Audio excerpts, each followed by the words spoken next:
So far so good. You can see where we have arrived at. So I have done one panel, two panel, three panels, and then in center front. And I have done on this other side one, two, three as well. So this is what we have here.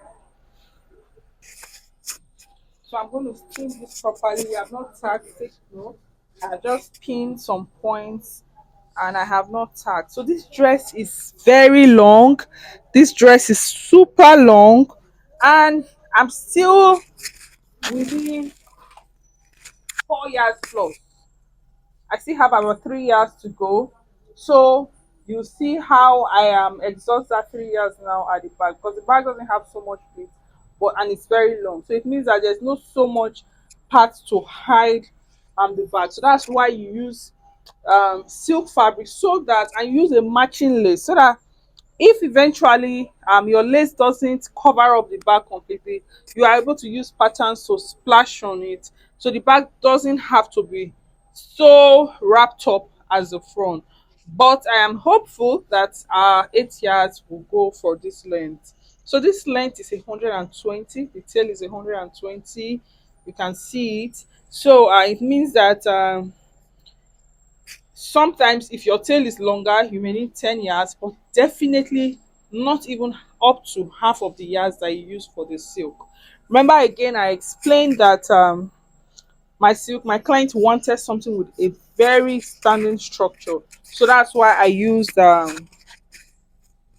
this mikado for her instead of the previous silk that you saw that I was showing you the pleats and all of that. So what I used for her is mikado. She wanted it very firm. There's no waviness. It's looking molded and structured. But if you use silk, it will work out very well as well. So it just depends on how much the client is paying you, the budget. You should know the area that you work in, you should know your client base, you should know what they can afford. So you go with that. So even if you use silk, it will still be very fine. So you can see that we have eliminated using, you see, like in our bridal luxury wedding dress class and in other bridal classes, what I require most times is you use crinoline, you use crinoline mesh, you use silk, and then you use your either your lightweight tool which is shining as the face fabric, all in the same number of yards as much as 20 yards, and then you can now trim your appliques to place some on top of the shining and whatever. So now we have eliminated the shining tool. What we are just doing here is using the silk that we normally put under at the back, not showing in the crinoline. We are now using the silk as the face now. So you see how we have cut out so many processes. So the tacking doesn't take time. Your tacking should just be that you are just tacking close to the size. Well, I will show you that. But I just wanted to give you this rundown so that you get the concept and you in fact you are understanding now. In fact, by now, if you have been following me from the beginning, you understand now why we can use 8 yards and how fast why we are so fast, because you don't have to spend so much time cutting your lace, placing it on top your silk at the same time and on all of that. But you just need to first complete your skirt. You have your already made body down. You have gotten the two concepts behind the goal for this class. But we are still progressing, and at the end we'll come with our analysis, our discoveries, whatever observations, and I'll see. So I'll keep on working now. I'm gonna put this lace patch back on the back, and then you will see our work when we are done. So I'm done attaching the lace to the silk, both at the front and at the back.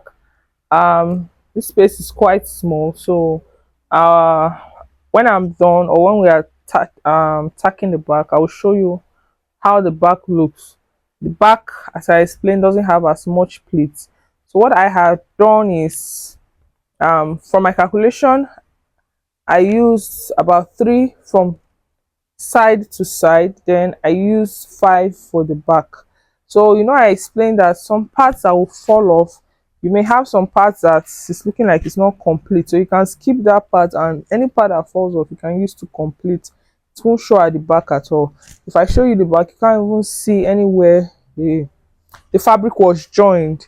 So there are so many advantages of this method, using this method. Aside the fact that it saves you, the number one aim, remember the number one advantage is it saves you fabric. So instead of using these 20 yards that we used to create the base, which is the silk now, we are using just 8 yards. So you can see that's almost one third. And aside that, which is the major reason that is going to save you the fabric, another good reason is you are not going to see any joined lines from the fabric. So people may wonder, oh, how was this cut? Is it that there was no joining at all? So you're not seeing any joined lines at all. And of course, it's a bit faster, it's a bit faster process than if I was to start cutting the lace, cutting silk, the process of everything before you start sewing, turning, and all of that. I consider this faster because I don't have that thick lining now before I start using my lace to turn my crinoline mesh. Instead, what I have just done is you cut just the silk and the crinoline mesh turned, and then instead of cutting the lace, the time is going to take me again. I have just gone straight to placing it on the fabric and start cutting. The only thing that takes time is the tacking process, which we're about to start now. Yes, so but if you have this one, doesn't need any professional. So if you have an employer, an intern, you just have a younger sibling, they can do this for you even without you supervising. So you just show the process. And so this part needs, in fact, the person doesn't have to be a designer before they can handle the needle and thread to do this part. So that's why I consider it that it saves my time. um so that at this stage you can now move on to other aspects. Remember our 80-20 rule, where I mentioned aside sewing, the other things you have to focus on. Remember the goal.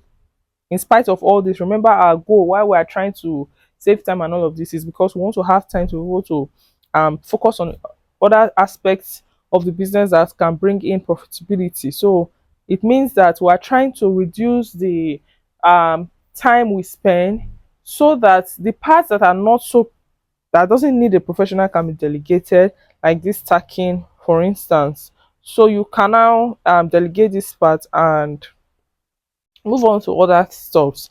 So if at the end of the day you are still working alone, yes, you can be pretty fast. It doesn't take so much time. It takes a little bit of the time, but it doesn't take so much time. So let's start tacking now. um while I delegate the tacking, I'll just show you some samples. But while I delegate the tacking, I will move on to the upper part now, embellishing the upper part of our corset that is already ready. So just watch me please. So remember I said that you wrap the lace underneath this. Two reasons is so that in case this thing moves, at least it's still showing a bit of your lace. Your lace at any point should not show where it ends. And the other reason is so that when you tack, your tacking is going to meet both the front and the back.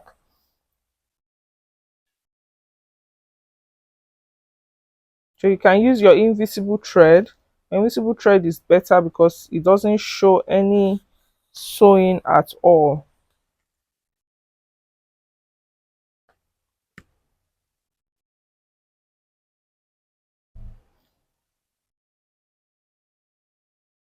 So there are two needles that you can use. If you want to work only at the top, you can use your beading needle, which your beading needle is very small. But if you want to make sure it goes through the top and bottom, you can use the bigger needle so that it penetrates through both the top and the bottom, and which I think is better, so that you can work faster. And make sure it penetrates through the bottom, just like that, making sure it's fully wrapped. The lace is not excess of the silk, it's wrapping it properly.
I'm done tacking, so just ensure after tacking, your lace is properly wrapped around the silk, where you can see that there's no excess or bulge anywhere.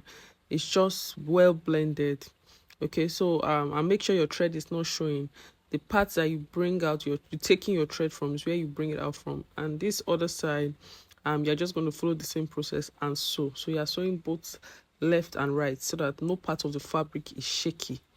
Okay, and for the bottom part, you can just decide to leave it that way or tack. I usually prefer to leave it since I have tagged the two sides, so the bottom is not going to be an issue, so that it doesn't start giving some kind of drag to the silk. Okay, so I just going to apply the same thing, so left, so right, just so virtually everywhere that you have paint, and the waist as well. So when I'm done all round, I will tack the waist, the silk, sorry, the lace to the silk as well.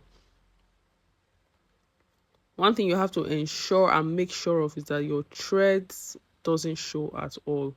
You don't want your threads to be shown. That's why it's important that where you taking the thread, the needle, that's the same spot you're going to be bringing out your thread from, and then you can skip. So your sewing doesn't have to be so close together. You can give some space, like 3 inches apart before the next one, so that you can quickly cover up all your pleats or all your folds that you have your lace wrapped around the silk. So we're going to continue in this same process. I'm going to do this all around. I'll just quickly show you as well how I tack the other side as well. So it's the same thing. So this other side, this one now doesn't need to go through the crinoline. Now the difference is that the first one that we did just now, it has to take both the crinoline and the silk. It's because you are passing it through underneath. But this one, this other side, doesn't have to take the crinoline. Why? Because you don't want it to be showing at the back. You get, so the first pleat that we did, this one on this left side, it didn't need to, you needed to pass it in because it's at the front, like it's not inside, if you understand what I mean. But this other side now is showing, your sewing is going to show from inside, so I'm sure you don't want it to start showing your thread through the crinoline. So that's why you just take the face, that's the silk, and leave out the crinoline. So I'll just go through all of this now. We'll just conclude, do all of this, and you'll see what we have at the end of the day, so that we can move straight to our upper bodies.